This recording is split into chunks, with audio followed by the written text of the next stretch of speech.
رسول الله ولكنه ذهب إلى ربه كما ذهب موسى بن عمران.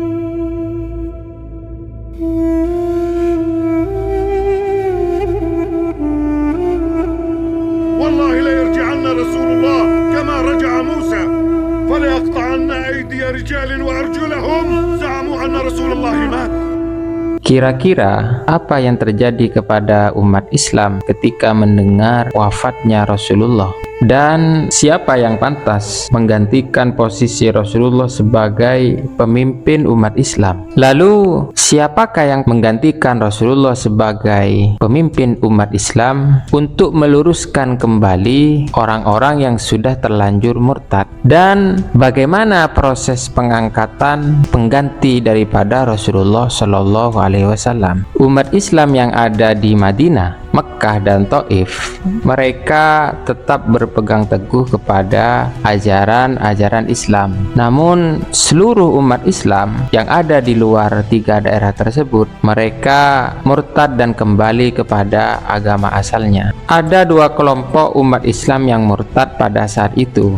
Kelompok yang pertama adalah kelompok yang menolak untuk membayar zakat, tapi mereka mengakui bahwasannya sholat itu adalah ajaran agama mereka. Yang kedua adalah kelompok yang mengikuti orang-orang yang mengaku nabi, seperti Tulaihah al-Asadi yang mengaku nabi, kemudian kaumnya mengikuti apa yang diajarkan oleh Tulaihah al-Asadi. Begitu juga nabi-nabi palsu yang lain, seperti halnya saja yang diikuti oleh Bani Tamim, yang sebelumnya Bani Tamim ini sudah mengutus delegasi untuk menyatakan Islam kepada Rasulullah.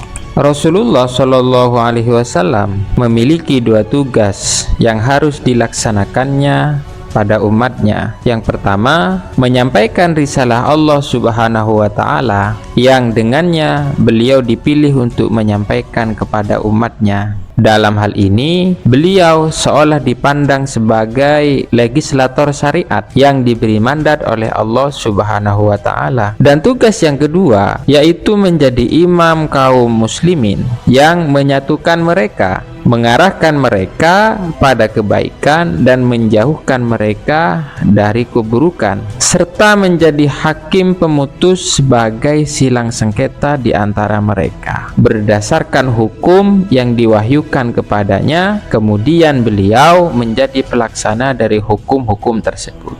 Adapun tugas yang pertama, menerima wahyu kemudian menyampaikan kepada umat Islam, ini sudah selesai dan tidak ada orang yang bisa menggantikan tugas Rasulullah yang pertama, karena Rasulullah itu adalah penutup atau akhir dari para nabi dan rasul. Adapun tugas yang kedua, mengatur umat Islam dan memimpin umat Islam, menegakkan hukum-hukum syariat di tengah-tengah umat Islam, itu bisa dilanjutkan dan kemudian kelak pengganti Rasulullah dalam melaksanakan tugas ini disebut sebagai khalifah. Kata khalifah sendiri itu diambil dari kata Arab yang bentuk mufradnya adalah khalfah. Khalfah berarti adalah di belakang. Di belakang berarti pengganti dari yang di depan. Maka kemudian orang yang menggantikan Rasulullah untuk melaksanakan tugas yang nomor dua itu disebut sebagai khalifah.